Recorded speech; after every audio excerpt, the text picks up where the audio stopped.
Welcome back, everybody. Sarcasm Speaks. Jared and Bob here. Right out of the gate, I wanna bring back something that we touched on in the last episode with Sexy Chris. Um, I was thinking about it afterwards, right? Like after the episode, and then it's Tuesday today, and so since Sunday, it's just been I've been thinking about it, and I wanted to raise the question here and see what you had to say or what you think. But at the end of last episode, we were talking about music and like the generations of music and things like that. And Chris is partial to the '60s, which fair enough. I know I was giving him a hard time, but like a lot of people would say the '60s, right? Because of the Beatles and the Stones. Um, and then just because I would include the Who just to be different because they did form in the '60s. Did Sabbath I would also in the late say '60s, I think Led Zeppelin technically? was also late 60s. Yeah. And Jimi I Hendrix was was going to late say I think 60s. Hendrix was technically late '60s too. Um because he died in the I think he '70s. he when was Woodstock? 69 or 60 67? 69. Okay. Yes, we probably died early 70s. Yeah. Yeah. So yeah, I mean, obviously the '60s were solid. That was like when things that was the beginning, right? That was, and as much as I personally don't enjoy the Beatles, I don't hate them, right? I just don't enjoy their music, right? It's fine. Like, but I still respect what they did for rock and roll, right? Like it's like the whole separation thing of like, you can respect Michael Jackson for what he did and enjoy his music, but like he's kind of a dog shit human being. Um, Same thing, right? Like I respect the fact that the Beatles changed music forever, but they're just not for me, right? Like it is what it is. But that's not my point that I'm trying to bring up here. I digress. Um, I wanted to ask you, and I mean, there's really no way I think you would know the answer to this, but was there actually like music, like artists and recorded music before like 1945? Let's call it pre-World War II, right? Like, was there recorded music? Was that a I thing? mean, I'm sure there was.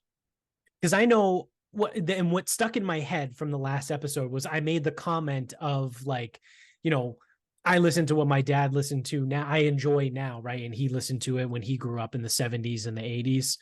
And I was like, he probably didn't listen to what my grandfather listened to. And I named a bunch of random people that actually were people from the '50s, right? Like I knew they're from the '50s, but realistically, like the Dell Vikings and Chuck Berry and all them, like they're from the '50s. But like, and I also said that I don't think my grandfather listened to music. I truthfully don't know if he did, right? Because so for full disclosure, right? I know it's 2023, but my grandfather was born in 1916. So that was like well over 100 years ago. Um, what is that for? 107 years ago is when my grandfather was born. So he was literally born in the middle of World War One, grew up through the Great Depression, right? Like had the Roaring Twenties when he was like, you know, 7, 8, 9 years old in the Roaring Twenties, then grew up in the Great Depression, right? And then went off to fight in World War II. And then came back and like, obviously everything that happened in the country after World War II between the Red Scare and then Vietnam and Kennedy or both Kennedys and MLK and all that shit, right? Like that's fucking nuts, right? The shit that, you know, our grandparents' generation went through. But like, I don't think my grandfather ever listened to music. Like, I don't think that was the thing. So it definitely was a thing. Uh yeah, I mean, I can find number one hit songs from 1937. So yeah, I mean, he would have been 19, All right, right? Does that here's check out? the Yeah. here's the really No, tough part for you. he would have been 11. 19. I don't know. In 1937. Did you say 1927? 37. 37. Okay. So Bing Crosby was releasing music in 1937. Okay. So that's a little bit of a tough look. Yeah. Because he's the person. Yeah, and everyone loves Bing Crosby, or loved, I guess, because he's definitely not still alive. If he was making music in the 30s. I am now on 1931. Bing Crosby's still around. Oh, he had quite the stretch. Yeah, not so much. It looks like Ira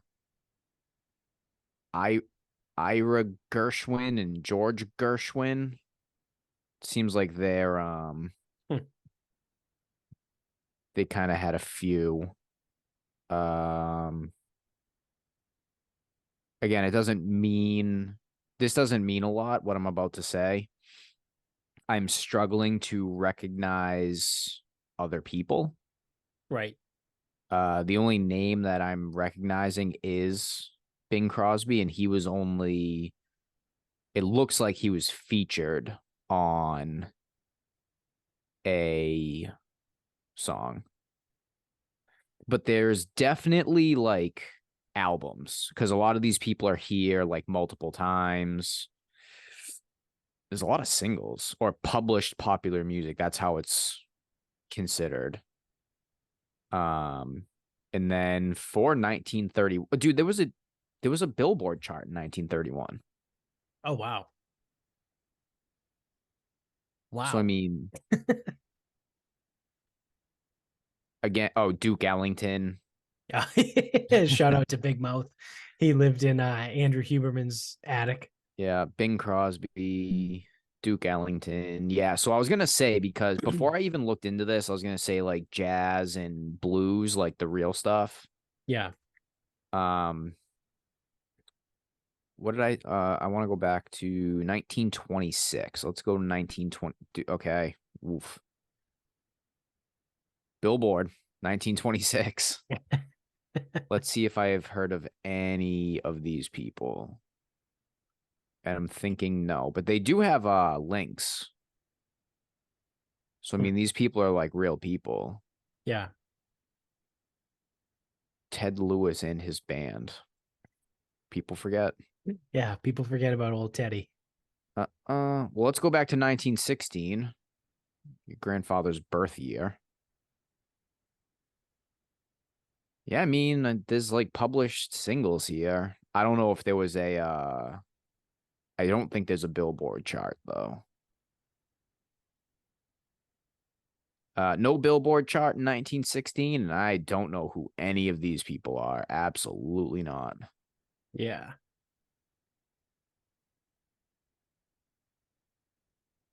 Yeah, so I don't know. It's one of those. It goes way back. Like, so Wikipedia has a list of years in music, and like you can go to 1900s. I don't know when the first recorded person was. Yeah. That part seems to be tough. Like, I don't know how I would find that out. Yeah, the first recorded song ever. Yeah, it looks like 1900 is still more like live performances. Yeah. Tosca, ugh. We had to learn about that at one point. Oh God. Imagine like, I don't know if you had to do this in Spanish class, watching a play in that language. It was fucking terrible. No, we had to watch an Italian play in Italian. You want to talk about an incomprehensible subject? Yeah. Or an incomprehensible situation. No, it's not situation. Like not curriculum, like unit, I guess. Like, I don't know. They used to talk, like, I forget how they broke, like how teachers like broke up their things. I guess units would be like one, but literally like Tosca, probably had to watch it 3 years consecutively. Couldn't tell you one thing about it.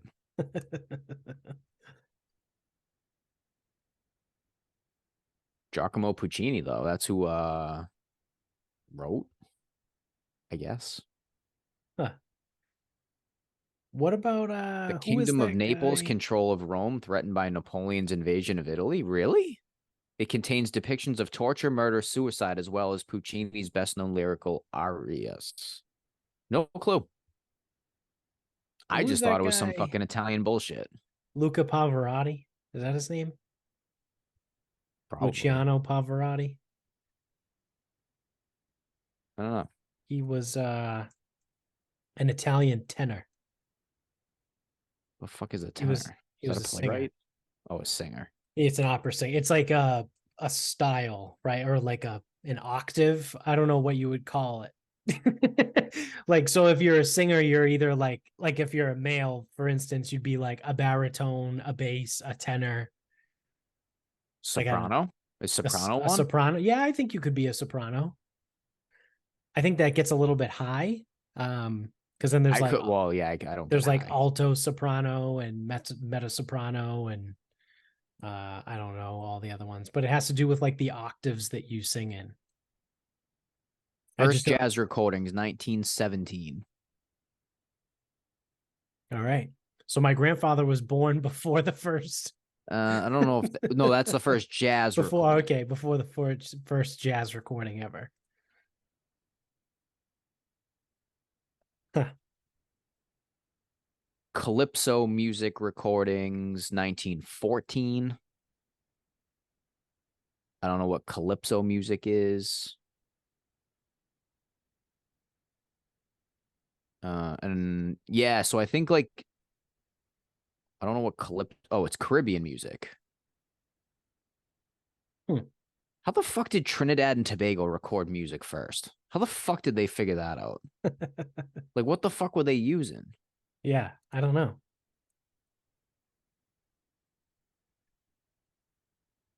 Whatever. Yeah, music history, huh?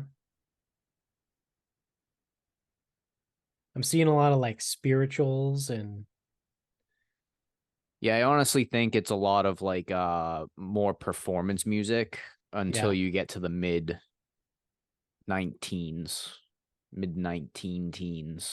yeah. Yeah, it seems like mostly opera. Sounds like a fucking nightmare. Seriously. And gospel.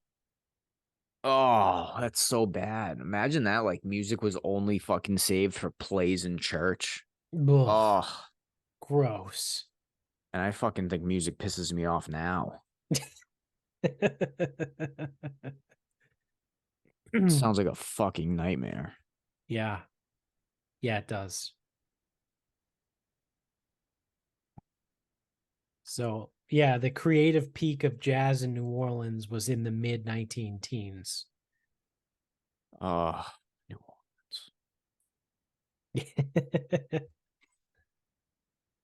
So, yeah, I mean, like I said, it was one of those things that I thought of like It goes every back a lot further than you thought.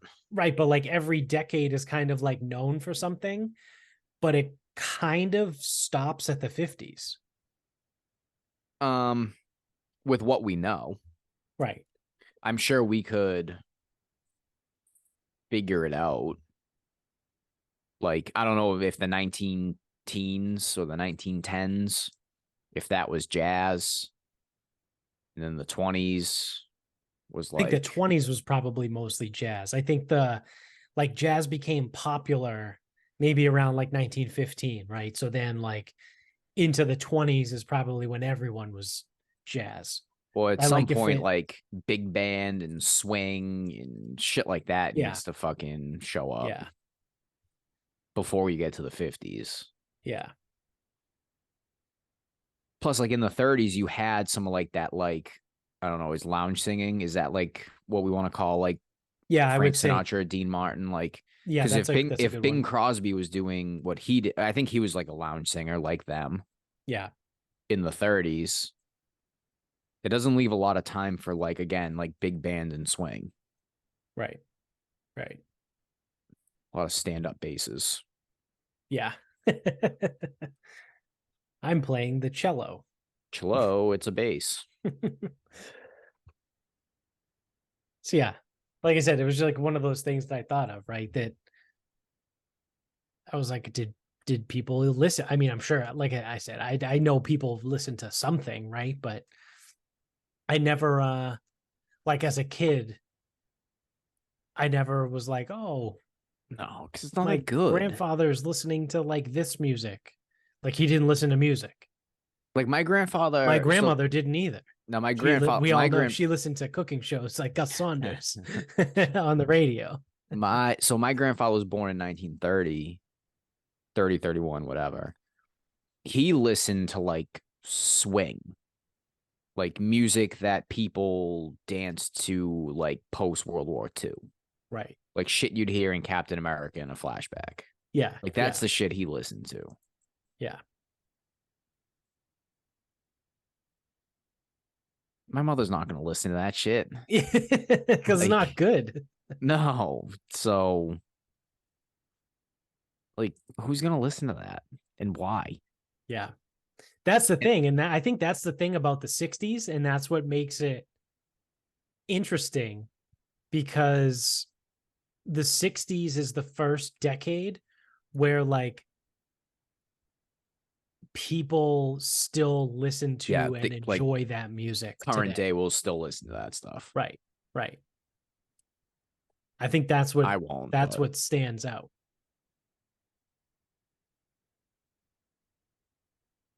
Yeah. It's yeah, because it seems like a little bit lazy just to say like, oh well, that's like the first time music got good. It's like no, like there was good music before, just didn't hang around. Yeah. But like that's also kind of what we're in now.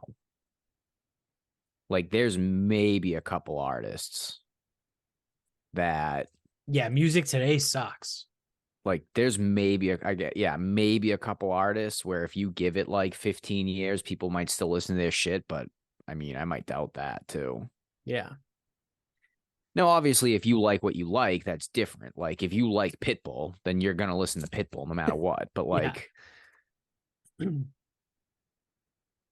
yeah, I know everyone went to his concert last year, but like what's Pitbull really bring? Like what does Pitbull's catalog really bring to the table now? Right. But people will still listen to Tupac and Biggie. Right. Right. People still listen to Led Zeppelin and Leonard Skinner. And I hate the fucking Eagles, man. Play for Ebert. But yeah, I mean like 60 something to like 95.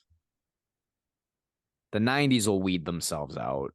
That's like grunge is a very like acquired taste. Yeah. So maybe like 93, was that like the last good Guns N' Roses album?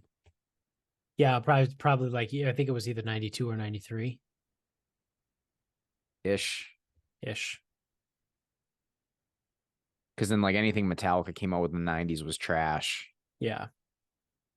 The Nirvana was 93. Well, I'm pretty sure Kurt Cobain killed himself in 94, so yeah, like the baby in the pool, wasn't that 93? I think.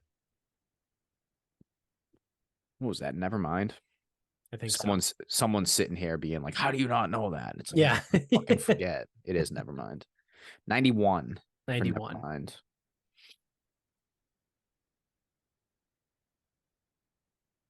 Yeah.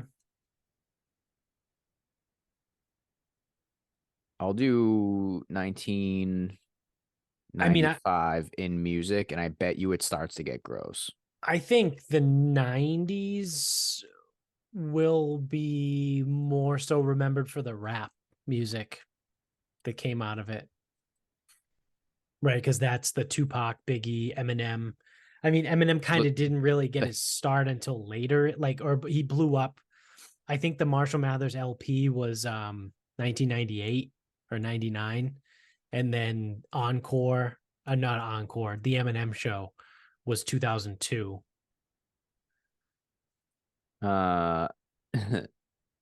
maybe Like Dr. Dre.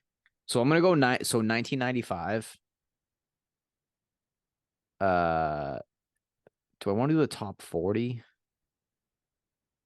No, I'm gonna do the five that are considered notable singles under Wikipedia is Coolio, Shaggy, Take That. Oof, I don't even know what that is. Michael Jackson, U2. From the 90s? 1995 specifically. Yeah. Oh Christ, we're getting into U2. Fuck that.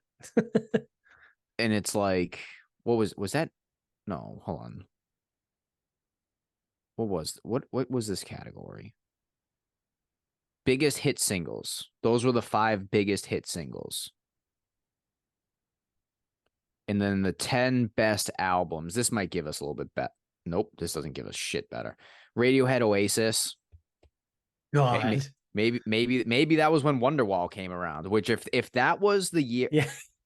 I'm looking up that album. That honestly, that's probably what it was. That probably is off that album. Yep. Yeah. Oh, yep. So music died with Wonderwall. Yep. You can title this episode that too. Music died in 95. Or Wonderwall killed music. Yeah. Because 1995 is nasty. So the top 10 albums of the year is Radiohead, Oasis, Smashing Pumpkins, Pulp, Alanis Morissette. Oh, Actually, God. that album was probably pretty good. I mean, but it's a weird time. I don't know. Bjork. GZA. I don't even know what the fuck that is. Elliott Smith, PJ Harvey, Pavement. So now I got to go to 94. Or do I just want to like live with? Yeah, so actually 94 I can say is good. I can say 94 the albums were good. So TLC, whether you like it or not, just accept that TLC is good. You don't have to like them. Oh God, Oasis again, but it wasn't Wonderwall. Weezer, Nirvana's MTV Unplugged, Green Day, Nas, Blur, I don't know, Soundgarden, Nine Inch Nails. That's good enough to still be a good year of music, in my opinion, because that Green Day album was good. I don't know Nas that well, but Nas Illmatic. Illmatic is one of the best albums ever, right? Yeah. Yeah. That was 92. 94. 94. So Chronic was 92. Chronic was like 91 or 92. That's Dr. Dre. Some people consider Nas the best rapper of all time, like a sneaky one. Yeah. And Illmatic was his best album, right? Yes. Okay. So this year the music's still good. 1994. Yeah. So I am now claiming that actually too. Oh my God, this is so bad. This is awful. Biggest hit singles. I don't know how this shit's being determined on Wikipedia. Biggest hit singles, Bruce Springsteen, Streets of Philadelphia. I don't know what song that is. Then All for Love by Bryan Adams, Rob Stewart, and Sting. My God. Fuck off. Number 3, you are not going to get this, but I'm going to make you guess. In 1995? 94. Is it another goofy one? It's so goofy, dude. It's like the goofiest. Is it like the Butthole Surfers? No, but it's Cotton Eye Joe. Oh, God.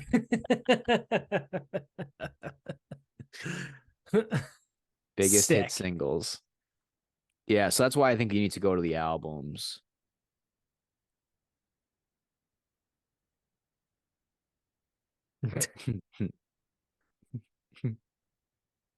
So good.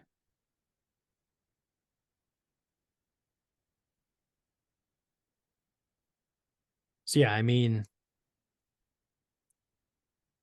I'm declaring. I'm ready to declare it. 1994 was the last good year in music. Yeah, that's when Ready to Die came out by Biggie. That's the album that has Big Papa and Juicy on it. Everyone knows those songs. Tupac, did Tupac put anything out in 94? I don't think so. That I don't know. No, it's 93.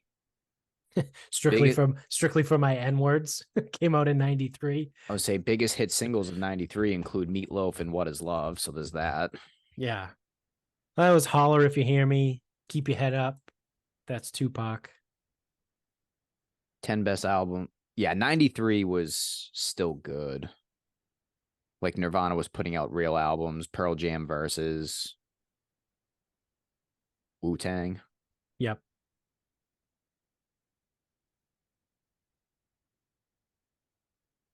Yeah. So what you said? Illmatic was 94.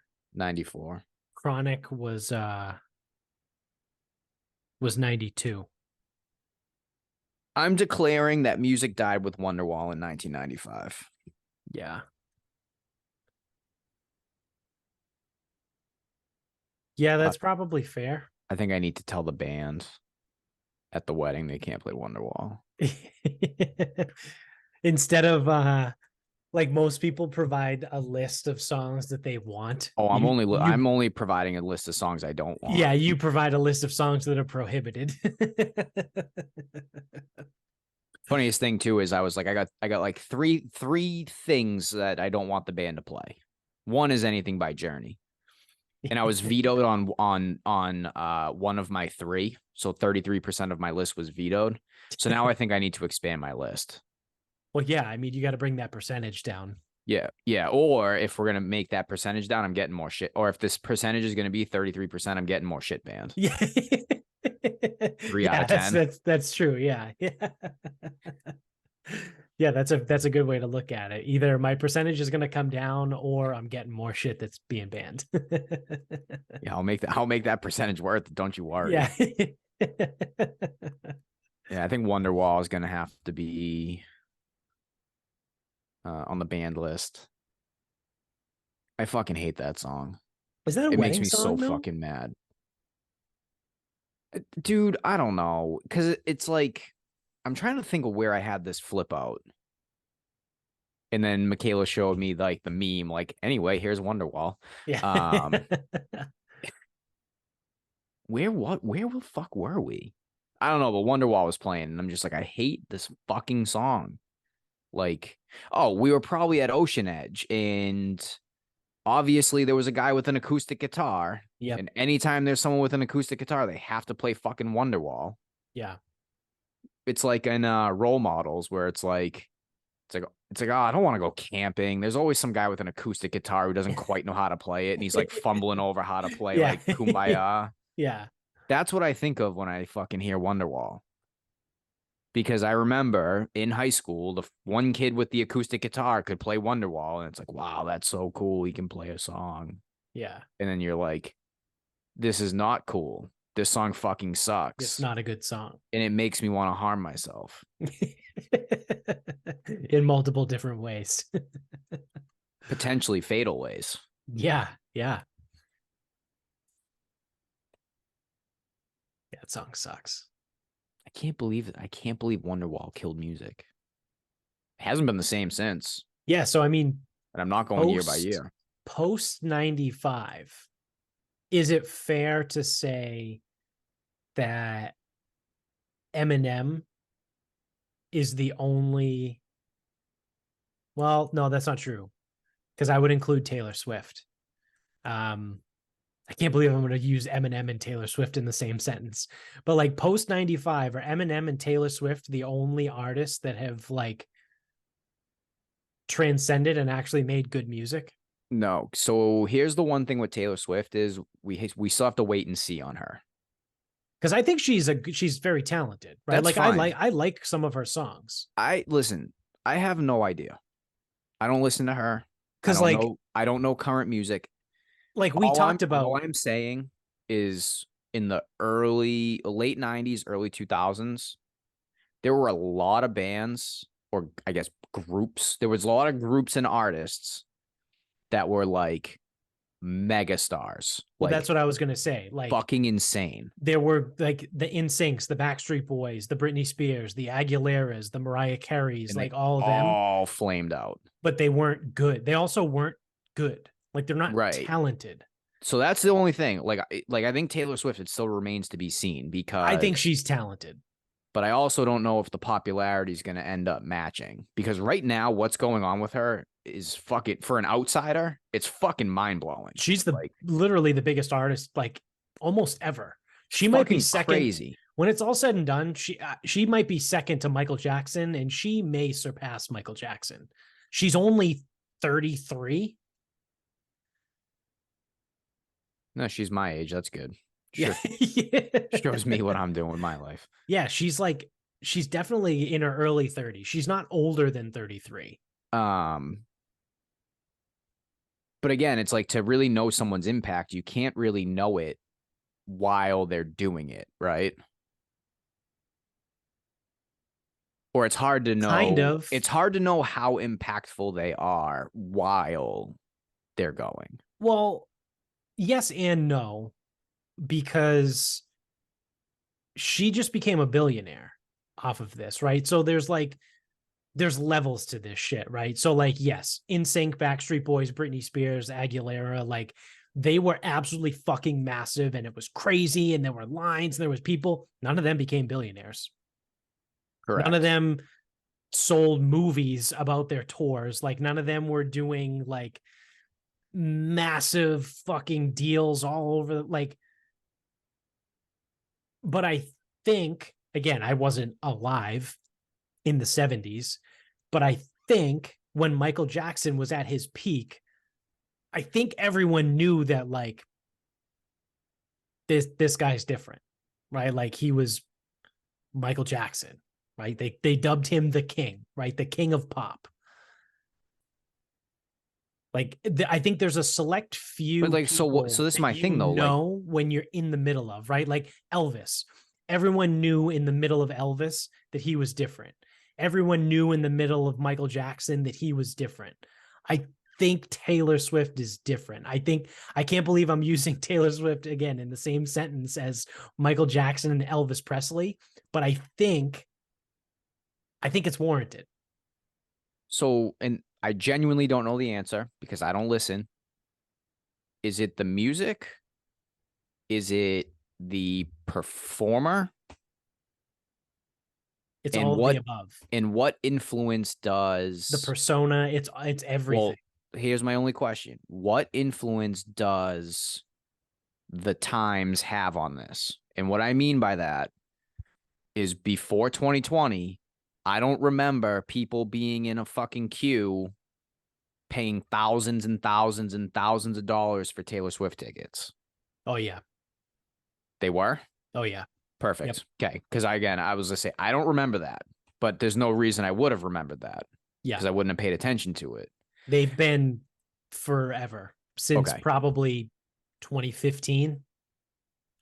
When did she come out with 1989? I think that was her like explosion album.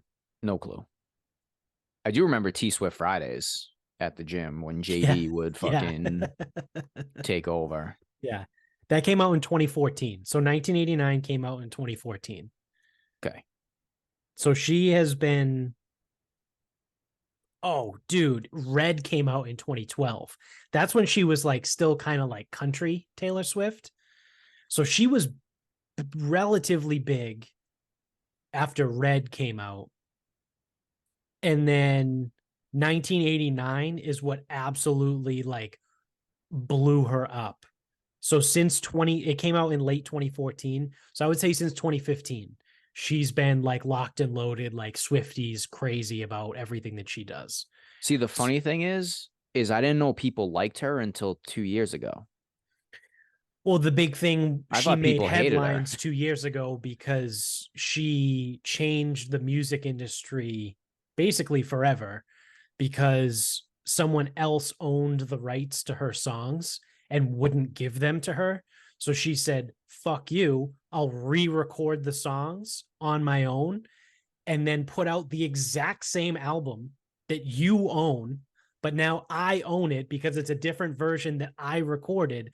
And all of her albums that she re-released, so there's a 1989 album, and then there's a 1989, and in parentheses, it says Taylor's version. So like all of her albums she re-released, and all she does is she obviously re-recorded them, so the songs are not exactly the same, but they're close enough. It's still Taylor Swift, and all the new songs just say Taylor's version on them. So now because Scooter Braun wouldn't give her back the rights to her own music, or wouldn't even person or a thing? Yeah, he's a person. Okay. He's like a big music agent. Sounds like a fucking clown. Yeah, he is an absolute clown. Dave Portnoy got into it with him over something. So yeah, so she, like I said, she changed the music industry forever, right? And like the dickhead wouldn't even let her buy the music back. Like she was going to purchase the rights back for herself. Oh, I wouldn't have sold that shit either. Well, yeah. So then she was like, okay, well, I'll just re-record all the songs and re-release everything. Like I said, you still lose out on that deal because she called your bluff and won. Right. But like I said, like that's why over the last 2 years she's been mega headlines because of what she's done. Yeah, because I don't. But she's always been huge. And that's just the thing, though. It's like before 2020, I didn't, and I'm gonna. So and this is me. I live under a fucking rock, Patrick Star. No, this is Patrick. I didn't hear of anybody getting in a queue, spending all these thousands of dollars, dressing up, and fucking God knows what. And then, obviously, that's the case. But now, like, there's a fucking queue for every concert, and they're like, people are paying stupid fucking money. Like, I don't know who Morgan Wallen is, but people are willing to pay $400 to go see him. Yeah. I hope it's a him. Is it a him? It is him. Yeah. Is it a him or a band? It's a him. Okay. So he's the one that got in trouble maybe like 3 years ago now because he said the N-word. People don't seem to care. Yeah, so like they tried to cancel him, and he came out and like fought the cancel, and then released an album like a month after they tried to cancel him, and that album fucking exploded. So like before that controversy, he was just like a guy that was a couple songs on the radio, right, on the country music stations. And after that controversy, and he fought the cancel and dropped the album, and it blew up. Now he's like fucking massive. Like potentially he could be the number one country music artist right now. I don't know. I don't really follow country as closely as I did like 10 years ago. Plus it's not summertime anymore. Oh yeah, it's only good in the summer. It's only good. Everyone knows that. The music actually, the level of the music actually it gets bad in the winter. Everyone knows that. Yeah, everyone knows that. But yeah, I think he might be the top country artist right now. But like people forget, or maybe they don't forget, that like 3 years ago. I'll tell you right now, people don't care. They tried to cancel him for saying the N-word. Well, so here's the thing about it. So you get 17-year-olds 3 years ago, they were 14. They have no clue. Yeah. So but it's just like the concert thing is just fucking crazy. Yeah. So that was like a little bit of my skepticism. I would also maybe throw the Foo Fighters into the ring. Yeah. Maybe. Talk about staying power. The Foo Fighters, not only have they been around forever, they've been like big forever. Like I feel like Dave Matthews kind of like weans in and out. Went like up and flamed out. He's been around since I think the mid 80s. I think their first album came out in like 86 or 88, something like that. And he's like gone up. He was absolutely huge in the 90s, and then he kind of flamed out. And then right around the time we were in college, he was huge again, and he flamed out. Like the Foo Fighters have been big for like 30 years. Yeah. Every bit of 25. Yeah. So I want to say Learn to Fly came out in like 98-ish. Yeah. Yeah, I mean, because other than that, like, you've had waves of people. So, like, most recently, like the Imagine Dragons of the world. Yeah. Like the Black Keys. Yeah, that was fun for 2 years. Yeah. They're all the Before, same. Although the Black Keys did come out with some good fucking music.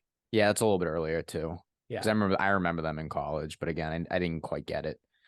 Um, then there was a fairly big explosion, and this is like similar but different, but like Kesha, Lady Gaga, Katy Perry, Right. all of them. Adele. Yeah, Adele, Like not she's really. another one that's like legitimately talented. Like her voice and like as a singer, I think she's ridiculously talented. But she's another one like she was really popular for like 6 years and then just kind of stopped. Was she even popular that long? Maybe I'm missing the mark on all of these people. But like I just remember Katy Perry had like 45 singles. Yeah, well, Katy Perry was huge from the time like we were in high school, probably through college. Yeah, I want to say Maybe like 08 to like 2015 something like ish. that. Like Lady Gaga, Kesha, same thing. Yeah. But yeah, because then like there was a lot of weird rap in the mid 2000s. Yeah. Like there was like Macklemore. No, I was thinking, so I was thinking even before that, but like even like so it's like you had some decent artists, but then you also had like Murphy Lee Yeah. and like The Game had some songs and it was fine. Then there was like the Whisper song. I forget who was that, the Yo-Yo Twins? Oh yeah, that was the Yo-Yo Twins. Yeah. Chingy. Like, Yeah. Yeah. Two Chains, T-Pain. yeah, that got, yeah. So T-Pain got a little bit closer to, I want to say like my early college, Yeah. like Lil late. Jon. Don't get me wrong. Lil Jon puts is fun. Like he puts on like good, he's got good party songs or whatever. He's not a good rapper. Let's be real. Oh, if anything, he's a DJ Right. or an MC. I don't know how you want to, Yeah. whatever. Yeah. Yeah. I mean, I don't know. It's just kind of No one hangs around and no one's going to. Because the other thing too is in 20 years, no one's listening to any of this stuff except maybe Eminem, potentially the Foo Fighters, although I don't think they've released anything new lately either. 20 years from now, they're going to be in like their 70s. Yeah, but people still go see. Yeah. The Stones. Yeah, Yeah. like Yeah. that hasn't changed. Pearl No, Jam is another one that's like sneaky good, but they're kind of like, no, but they still fit the criteria, like early 90s, but like I think the early 90s will get forgotten about at some point. yeah. Because I think for the people who appreciate it now, they're unable to step away and really evaluate whether that music's good or not. Yeah. And I really hate to say it because I do like, I mean, I've always liked Alice in Chains over all of those bands too. But like, if you get a current day 12-year-old to listen to Soundgarden, they're gonna get a headache. There's too much Yeah. fucking going on. Yeah. Or Audio Like, Slave. no, fuck Audio Slave. They're not actually good. But like Soundgarden, a lot of their music is kind of annoying. Like, it's not pleasant to the ears. Yeah. Now, some of it's good, Right. but some of it's just a lot. Yeah. This is Yeah. kind of irritating. Yeah. There's a lot going on. And then like a lot of Pearl Jam, it's Eddie Vedder. It's like, again, it fit the time. Like I just don't think grunge is gonna like grunge. I don't think is gonna last. Yeah. Like even Nirvana. Like I like Nirvana. I mean, again, I was super young, obviously, but like I somewhat understand the impact and whatever. But like if you really pull their songs, you're not gonna get a younger kid to Right. get down with Nirvana. It's not gonna happen. Yeah. Yeah. It's different times, right? Like it's, But you know, depending on what you like Led Zeppelin never goes away. Right? Right. That's the hard part. Yeah. Yeah, and I mean, like we said before, you could do the same thing with rap, right? Like Dr. Dre never goes away, right? Nas never goes away. Tupac, Biggie, like they all are, even Still. NWA, right? Like they were in the 80s, and they're like, if you're into rap, like NWA is it, right? Like they're good, like they're objectively good. Yeah, and it's like if you like rap from that era too, which I would argue was quite good. Yeah. The shit that comes out now, oh god, is it's fucking trash. embarrassing. Yeah, it is. Like it actually makes like OJ the Juice Man look talented. He rhymed Jaguar and Swagger together. And he looks talented compared to some of this stuff. Yeah. Yeah. It's almost an hour on music. I know. Jesus Christ.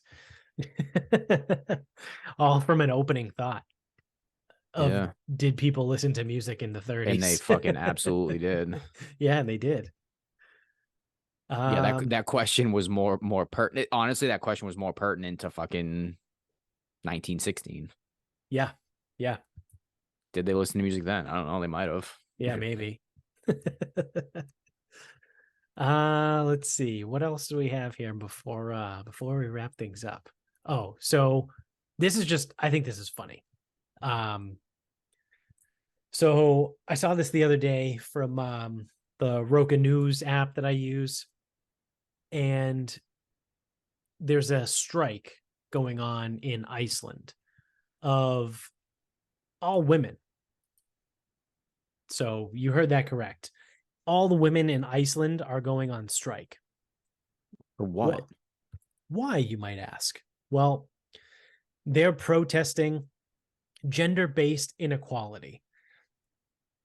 So you might retort, is Iceland really that bad? No, actually, and I'm going to read this right off of this post here. Per several metrics, Iceland is actually the world's most gender equal country. Yet women there still earn roughly 9.7% less relative to median earnings for men, and the prevalence of gender-based violence remains high.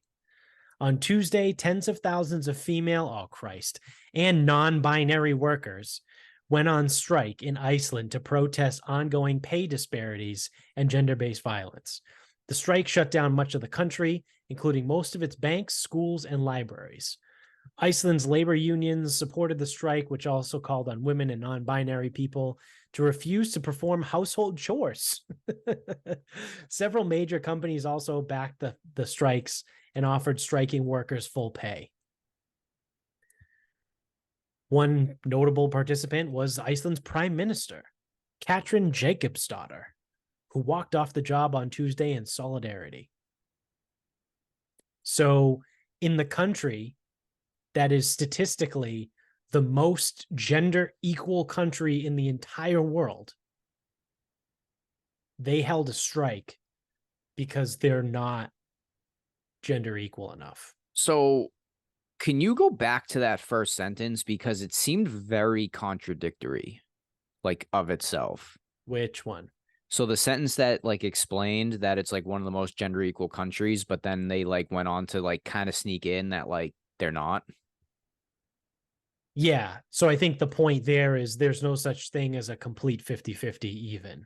Well, it's never like, well, yeah, I don't think there's going to be. Right. Right. And I think, I forget, there's a comedian out there that does a bit. Anyway, I wanted clarification on the gender violence thing. Because again, it seemed like they kind of glossed over that part. Yeah. In that sentence. Do you know what can you pull that sentence up for me? Yet women there still earn 9.7% less relative to median earnings for men, and the prevalence of gender-based violence remains high. Okay. That's the part that I was, Yeah. I thought I heard. Yeah. But like they don't give a number. Yeah, okay. What's Yeah, high? that's fine. It's high, but like that's a good question. Is it high compared to other countries, or is it Is it also high? Are we talking about per capita numbers, right? because there's Because not that many there's people? not that many people in Um, Iceland. so the protest, Not that that makes it okay either, right? Like obviously, do you know if 9% is like a lot or a little or not a lot? um, I don't know. I I don't don't either. know. This is going to be such a bad fucking question. What is a normal pay disparity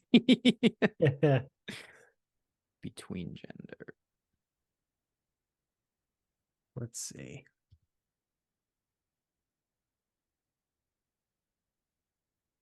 So in 2022, women earned an average of 82% of what men earned. I'm seeing 83.7 in the US. So what's that?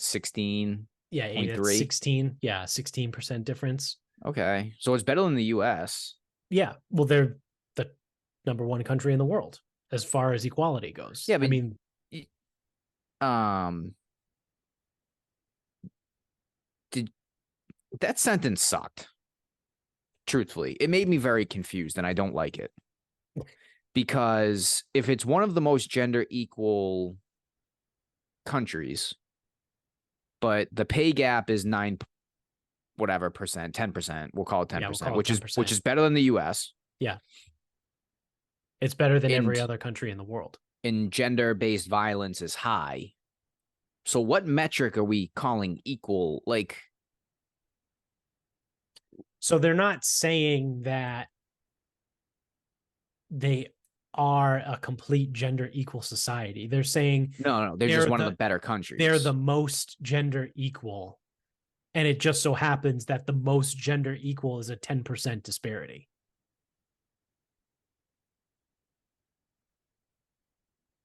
Still struggling with the violence. I like. Does it not seem like the author kind of like snuck the gender violence thing in there? So Yeah, a little bit. they either made it. It's almost like they're either because again, if we're gonna evaluate the news article, their bias would be against the protest, right? Because that's what it sounds like. But then like also acknowledge that what they're probably complaining about, protesting, not complaining, what they're actually protesting about might be real, but like almost seems like again, I'm probably looking way too far into that. I don't look this far into anything. It's just, but I'm confused by that sentence because it doesn't Yeah. make any sense to me.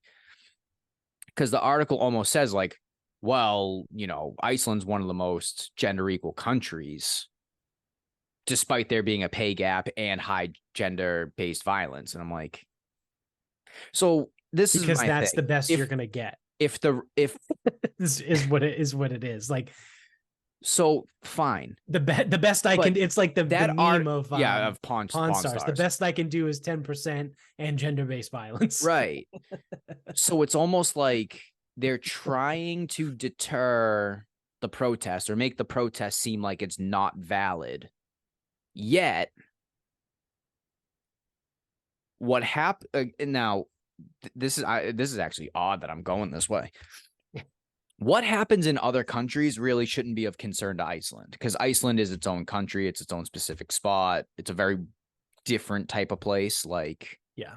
their population's odd and they're all fucking related to each other or whatever the fuck it is. Yeah, they're Vikings. They're Yeah, literal like Viking don't descendants. they have to have a registry Yeah. so that you can ensure that you're not like crossbreeding with Yes. yourself or I'm whatever? pretty sure. I don't know if that's like urban legend, but I'm like Okay. pretty sure that that's a thing. Okay. Um, or it's just like a safeguard in place. Anyway, yeah, don't twice 23 and me yourself if you're Icelandic. You're not gonna like what you see. Yeah. So it's almost like trying to poo-poo the movement, but also acknowledge that the exact things that they're protesting about although again, wherever you're looking at it from, like, do exist. So I'm like, so this is the thing. We don't live in Iceland, right? Right. So what the fuck they do doesn't really fucking matter. I just get a kick out of the fact that like all the women just like went on strike, like Yeah. Yeah. just like as women, not like as bankers or as lawyers or as electricians or like the plumbing union, like women, just women, period. Yeah. They went on strike as a gender or a not as non-gender, not as a whatever. for the non-binary, Not as a fucking profession. not as a profession. Yeah. That's the part that I get a kick out of. Yeah. Now, I don't think anything will come of it because what'll happen is in return, employers will be like, listen, the pay wage is the lowest in the world. Now, they could turn around and say, well, we want more. And it's like, okay, well, we want fucking flying unicorns and we're not getting that. Like, Yeah. it's a fucking non-argument because the employers have too much ammo in, oh, look around the world. It's like, well, then we're not talking about the world. We're talking about here. Right. Like just here. And they're gonna be like, yeah, but like look around the world. Like again, it's an argument that doesn't go anywhere. The violence thing's interesting because again, that seemed a little glossed over. I don't know. I mean, if they say it's high, like, is there anything? But they didn't give any details. Yeah, that's the thing. So like the article, like they gave the statistics of 9.7% pay differential, but they didn't give any statistics. So I wonder, I like wonder when if they acknowledge that it's high, kind of almost want to think it's really high, like concerningly high. Yeah. Because if they gave you a percentage for the wage gap, but didn't give you a percentage for the violence issue, right, makes me really kind of like wary that you just got a bunch of fucking Viking dudes beating up on women, beating the shit out of women. Yeah. And because the protest encompassed both, it might actually diminish the important one. Right. Yeah, the violence against women thing is a legitimate, like, you should not do that. Right. Like, and we don't know what, like, but this is the hard part. If you want to strike because of that, like, all the power to you. And we don't know what that percentage is. So like, let's say let's just inverse this. So if their wage gap's 9% and the US is 16%, and you could theoretically make an argument that the United States is one of the better ones around the world, which would encompass every country, not just pick and choose the ones you want to pick and choose. Around the world, the US has to be better. Like mathematically has to be better because places like fucking Egypt and Libya and shit like that exist. Yes. Yeah. Like, and Qatar. And yes. Fucking mathematically, I can't be wrong with that statement. Right. Right. Now, if you want to talk about developed nations, yes, it may be different. Anyway, we're not talking about that. Now, all those places still exist because I just said them. They still exist for the wage gap situation. That means they have to exist for the domestic violence thing. And if Iceland is still high, I'd like to know how fucking high it is. Because then I'm maybe wondering, maybe that protest, maybe you should have conceded the wage gap thing or brought it up later. Yeah. And maybe handled the real issue. All this from one sentence in one article. So I looked it up. The entire population of Iceland is roughly 380,000 people. Oh, God. Yeah. So their percentages are going to be high. Yeah. So which also makes it seem like that wage gap situation is so that does actual for us, right? So I know our listeners are from all over the place, but like for us, actual Boston, right? Not greater Boston, like physical Boston, their population is 620,000. So it's literally half. Yeah. Half the population of Boston is the entire country of Iceland. And for reference, Worcester, which is the second most populous country in the state, city in the state, is like 205,000. So technically, the entire country of Iceland falls in between Boston and Worcester, population-wise. kind of It's not fucking a lot of bananas. people. It's not a It's lot not of a lot of people. people. That is not a lot of people. No wonder why there's a fucking registry to make Yeah, sure you're not related. I was gonna say it's not a lot of people and they're all related, so that's Yeah. fucking weird. Yeah. So, yeah, I don't know. So, I mean, I think we've talked about this on the show before too, but I've listened to multiple podcasts and I've seen people talk and read things about this. The whole gender pay gap, Jesus Christ, am I stroking? The whole gender pay gap issue has more to do with job choice than it is your gender being paid, right? And like I said, I think we've talked about this on the show before, but it gets exaggerated because what people do, and it's statistics, right? You can manipulate statistics in any way you want to support your argument. So keeping that in mind, the way people do that when they say there's women earn 84 cents to every dollar that a man makes, that's not to say that a man that is a project manager at a consulting firm and a woman that is a project manager at the same consulting firm, the guy makes $100,000 a year, the woman makes $84,000 a year. That's not what that means. It means that across the entire gender, men make $1 for every 84 cents that women make. So I've heard people way smarter than me explain this. Men typically gravitate and hold jobs that are more physically demanding and dangerous. Therefore, their value is a lot higher, right? Like, who's going to make more money? An electrician or a librarian? The electrician. Obviously, right? Like, the librarian. Yeah, yeah. Well, that's why you're a bigot. So, like, again, who's going to make more? A school teacher or a police officer? Again, in some municipalities, they might be the same, or the teacher might make more, depending on years of service and things like that. But like, so maybe that's not a good one. But like, Probably what's a relatively dangerous profession? Like a tree cutter, right? Like someone that like their job is to like climb trees and fucking cut them down. The elevator union. Yeah, the elevator union, right? They Like, make a shitload of money. you're building elevator shafts for nothing, and then you're making sure that the elevator doesn't fucking break and fall and kill everyone. Yeah. Like, that's important, right? So you're going to make a lot of fucking money doing that versus like, I don't know, another profession that's like personal predominantly trainer. women. Yeah. Or I'm trying to find a profession that's predominantly woman, right? That's why I said teacher, librarian. I would say personal trainer is 50-50. Hairdresser at this point. right? Like, yeah, personal training is probably pretty close. You're right. But like hairdresser, right? Like, what's going to make more, a hairdresser or a guy in the elevator union, right? And now if there's a woman who works in the elevator union, she's going to make the same amount of money as a man that works in the elevator union, assuming they have the same amount of service, right? Because it's union. So if you have a guy that's been there for 13 years and a woman that's been there for 2, obviously the guy is going to out earn her. But if you have, 2 people that just became master elevator union licensed, whatever, they're in their first year in the union, they're going to make the same amount of money. So like, that's why the argument gets weird and like shit like that. I would also think that a lot of I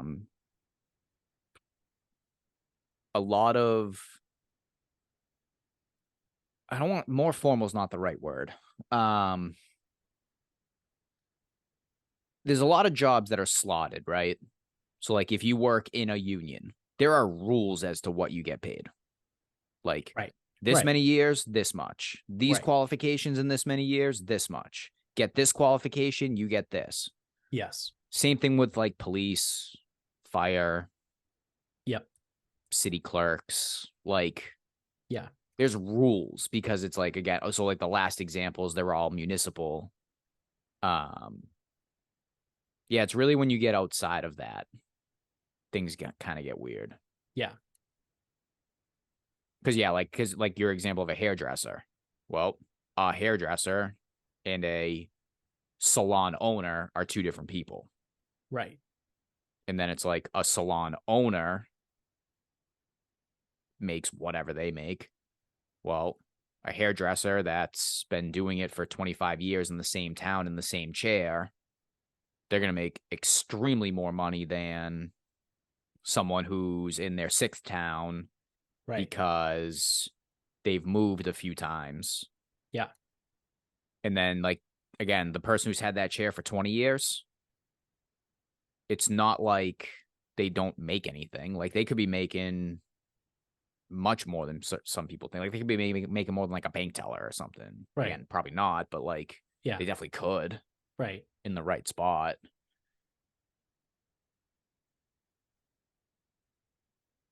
But yeah, I don't know. I mean, like, I don't really like get into like.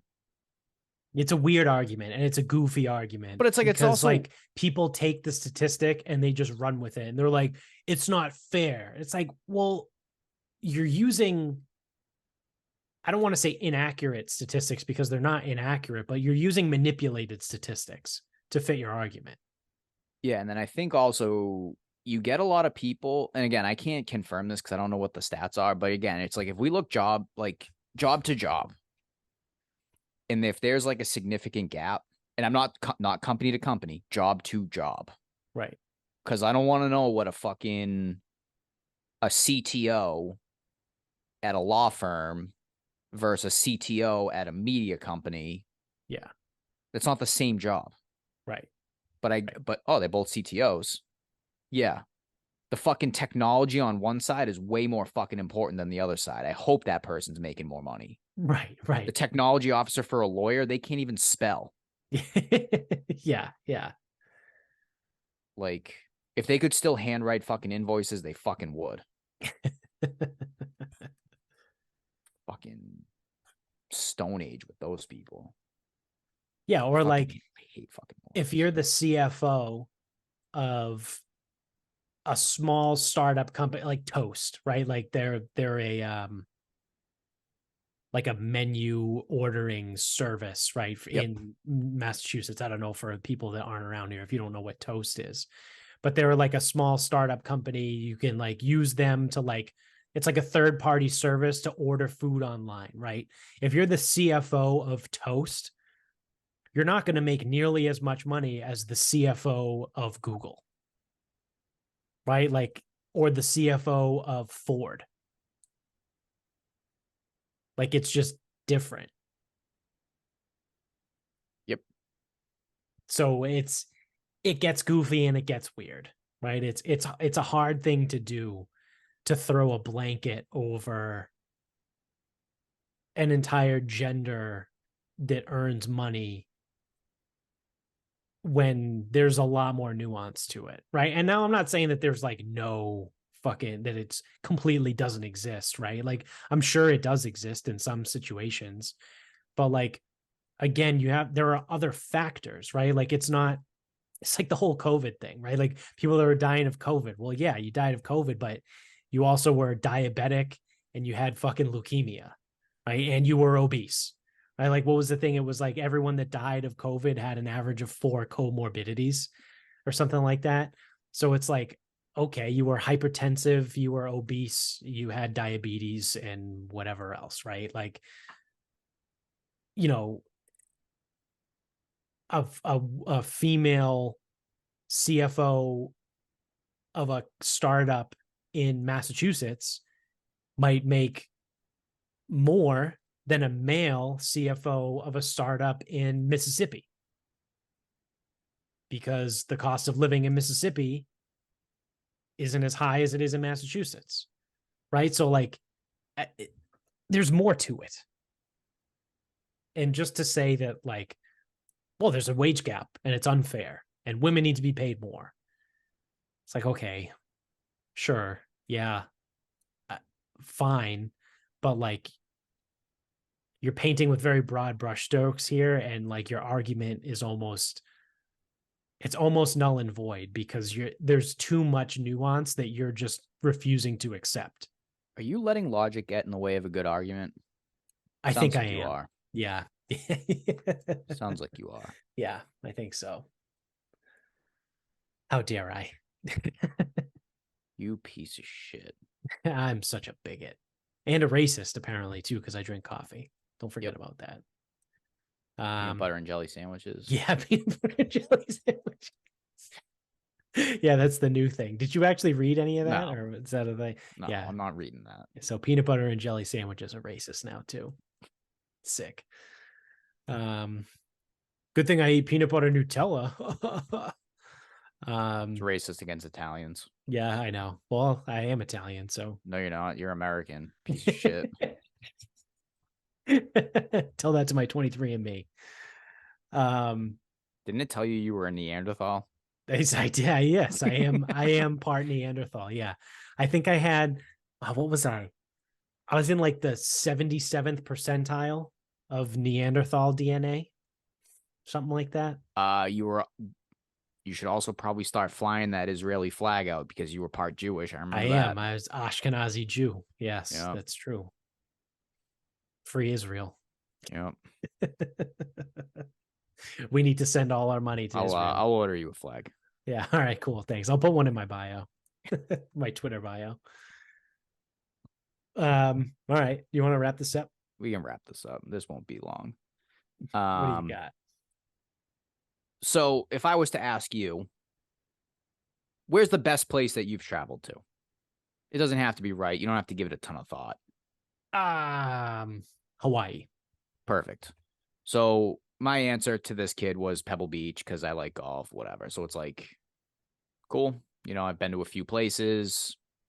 And he said, what's the best? He didn't say what's the nicest. He didn't say what's like the most whatever. So what's the best place you've been to? And so I turn around and I go, what about you? He goes, Buffalo, New York. Oh, God. And I immediately go, what? How many places have you been? Like, have you been to like... I go, what? He goes, Buffalo.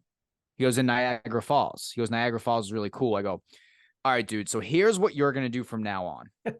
If you're ever going to ask that question ever again, and someone then turns around and asks you what your favorite place is, just skip a step and go right to Niagara Falls. Yeah. Because they're going to think you're out of your mind. I'm telling him this. The kid's 11. I go, they're going to think you're out of your mind for saying Buffalo. He goes, really? I'm like, I go, I've never been to Buffalo. I go, but when you pulled into Buffalo, did everything just seem gray and gloomy? He goes, yeah, actually it did. He goes, and come to think of it, he goes, and there really wasn't much to do in Buffalo. He goes, it also looked a little crappy. I go, just stick with Niagara Falls next time. Yeah. Yeah. Don't ever say Buffalo, New York again. Oh, Christ. This poor kid. Yeah, Where's the best place you've been? I've known Buffalo. this kid for like 2 weeks too. Yeah. And I'm like, but no one gets off. Like no one.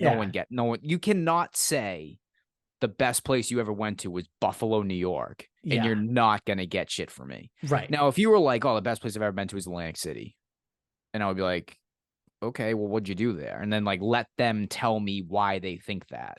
Right. Because I know Atlantic City as degenerate capital and fucking poverty ridden. Right. That's how I think of Atlantic City. Yeah. Yeah. But like, if he's like, oh, well, I went with my team and we did this and we fucked around in the hotel and like the hotel had this stuff. I'm like, okay, yeah, I get it. And you're 11. Like, where else have you been? Right. Right. Because then I'll Worcester. not for nothing. If I go, oh, yeah, no, the best place I've been is Pebble Beach. And it's like, oh, what about you? It's like, oh, I went to Macau one time with my family. It's like, excuse me, what? Yeah. Like, oh, sick. Like, yeah. It's like, oh, Bali. Well, we did 2 weeks in Bali. Well, it's either between Luxembourg or or Paris. But, you know, Paris was kind of lame. Antwerp, Belgium was okay. Like that. Like that's what I would get. The skiing in Oslo was great. Yeah, like that's what it would be. Where it's like, never mind. Sorry, I asked. Yeah. Sick. And I'm like, you're 12. How have you been to all of these places? Yeah. Because I go to an ISL school. Not this kid. Yeah, I know.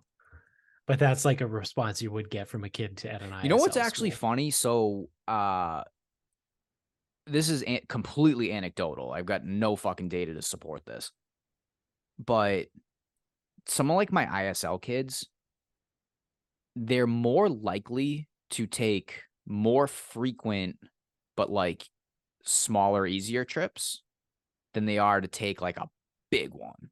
Because if you think about it, like I'll just use Disney as an example, but like you can like, or no, I'll use Aruba for an example because one of my guys was, because I was gonna say, like, give me something with numbers here. Yeah. So for like husband, wife, kid of like age to do something, to go to Aruba and not like go crazy might be like, I think he told me it was like $3,000. And he goes, listen, we did not cheap out on things, but we did not splurge on things. It's a very like middle of the road. Right. Now, if you want to make it more expensive, you can. If you want to make it cheaper, I believe you can. I don't know. I've never been. So someone may go to Aruba 3 times a year, mix in a couple trips to Florida, and maybe you go somewhere else too. Right. Yeah. So now you've spent close to like 20, Right. 25 grand on vacations Yeah. without doing anything crazy. But you could spend 12,000 to go to Turks and Caicos or whatever. Yeah. And it's like, wow, Turks and Caicos. Ooh. Yeah. And it's like, yeah, this is the one trip that we take every other year. So on average, we're spending $6,000 a year. Yeah. Your 8 trips have just added up to 25K. Right. So please, again, please tell me more about how elite I am. Yeah. It's actually funny. Yeah, that's a good point. That's an interesting way to look at it. But again, completely anecdotal. Yeah, that's fair. I'm sure there's other people that have been to Santiago, Chile twice last year. Yeah. Oh, yeah. The weather in Argentina is beautiful. You've been to Santiago. Yeah. No one's been to Santiago, Chile twice, man.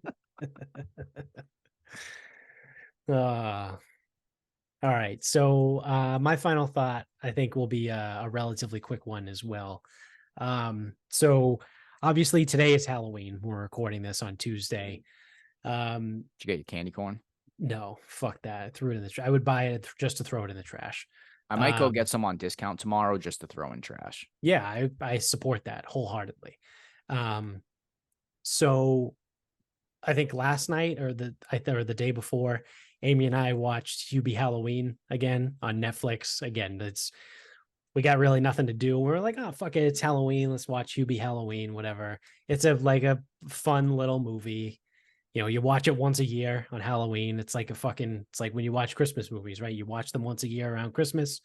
We watched Hubie Halloween because it was right around Halloween. You could watch Die Hard anytime. Yeah, that's true. That's because it's an elite Christmas movie. So I'm sitting there and I'm watching it. For anyone that doesn't know, it's an Adam Sandler movie on Netflix. It's pretty good, right? Like it's a solid movie. So I'm sitting there and I go, Adam Sandler, despite the fact that like he lives the life, like he has the best life of any celebrity, in my opinion, because he made so much money. He was the first guy to sign an exclusive movie deal with a streaming company, with Netflix. Like, remember people were like giving him shit because he signed like an 8-movie deal. And granted, the movies that kind of came out at the time weren't that good, but it doesn't matter because he got the fucking bag. And now all of his movies are literally just him and his friends just hanging out. Like, I know I talked a couple weeks ago, Amy and I watched You're So Not Invited to My Bat Mitzvah or whatever. It's literally Adam Sandler and his family. Like his 2 actual daughters and his wife are in the movie. Like it's just it's his friends and his family in his movies. They're just fucking hanging out. They're having a blast. They're making movies, whatever. Like if that's not the fucking dream as a fucking Hollywood actor, then I don't know what is. Because you hear all this stuff about like, oh, you know, you shoot a movie and you're gone for 6 months at a time. And that's why they all end up divorced and cheated on and all kinds of dumb shit. This guy's he's just a normal dude, right? Like you see him out in public whenever paparazzi gets him and he's wearing like gym shorts from the 90s that go down to his fucking shins and like a baggy ripped t-shirt. He's just the man, right? Like Adam Sandler as a person, I think is just a great guy. Heard he's an asshole. Yeah. I actually have though. Oh, really? Yeah. He's probably just private, right? Like he probably doesn't like people bothering him. There was also well, yeah, okay. So the reason I heard he was an asshole is because he used to go to the SNU gym, and I think he lived up that way. Yeah. And like everyone that's ever like talked to him would say he was a fucking asshole.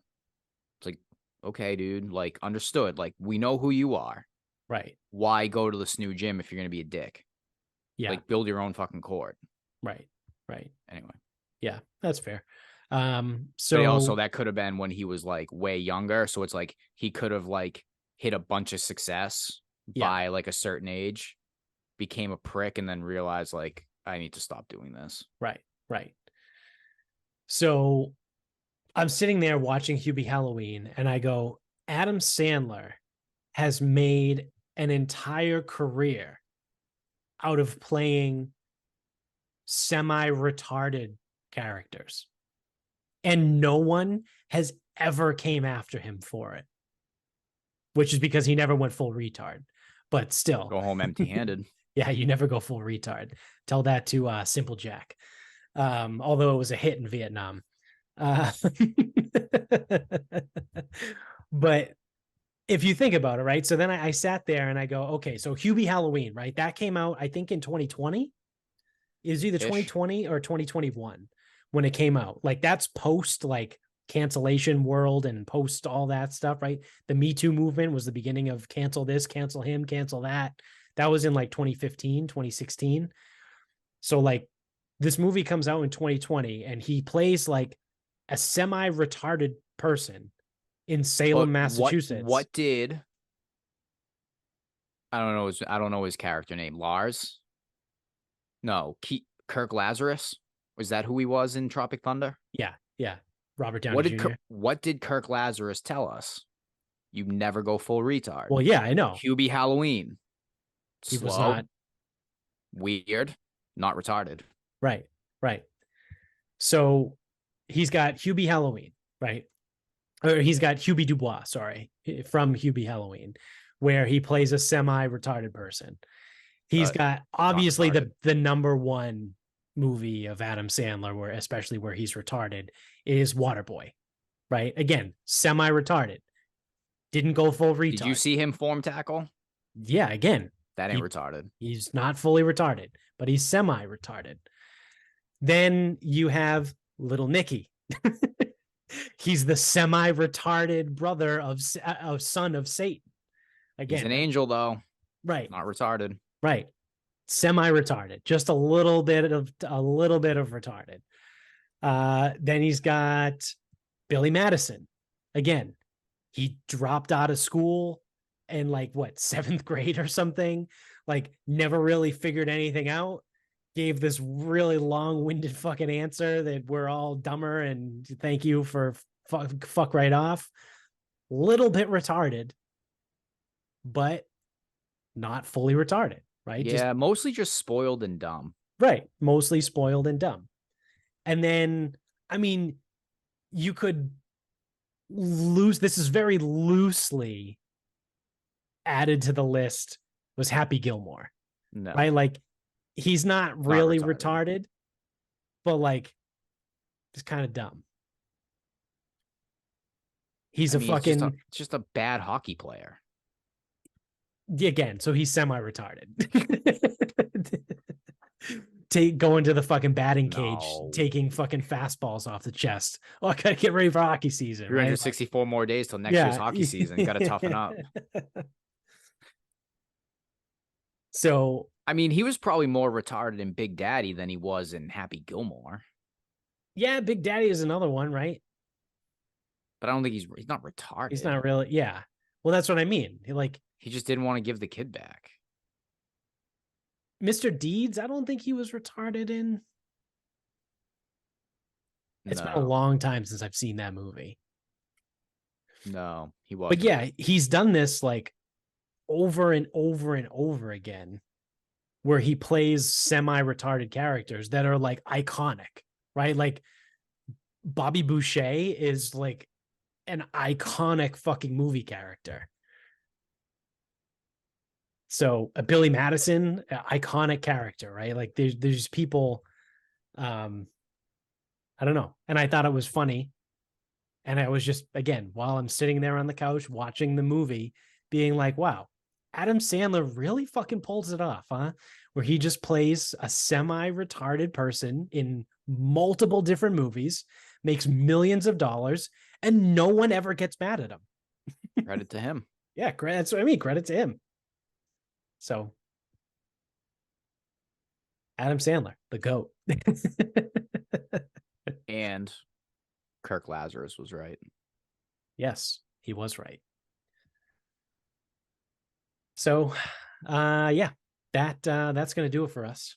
So thank you for watching, folks. If you're on YouTube, don't forget to subscribe, hit that button up top, smash the thumbs up button down below. Keep spreading the word. Tell everybody you know about the show.